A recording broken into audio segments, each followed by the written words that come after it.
ఇంతటి అద్భుతం సాత్ సుందర్ సింగ్ జీవితంలో జరిగింది కదా.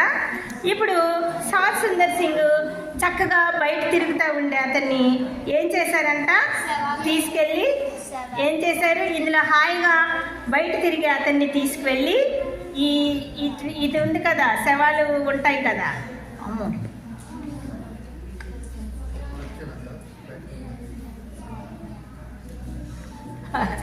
అయితే ఈ బావిలో వేసేశారు. వేసారా పిల్లలు, వేసారా? ఈ బావిలో వేసేసారు. వేసేసినప్పుడు సాత్ సుందర్ సింగ్ ఏం చేశాడని చెప్పాను, ఎలాంటి ప్రార్థన చేస్తాడు సాత్ సుందర్ సింగ్ ఎప్పుడు చేసినా? ఎలాంటి ప్రార్థన అని చెప్పాను, కన్నీటితో చేస్తాడు. కన్నీటితో. పౌలు శీలలేమో దేవుణ్ణి ఆరాధిస్తే సాత్ సుందర్ సింగ్ ఎప్పుడైనా సరే, ఎందుకంటే సాత్ సుందర్ సింగ్ అందరూ విడిచిపెట్టేశారు సాత్ సుందర్ సింగ్ని.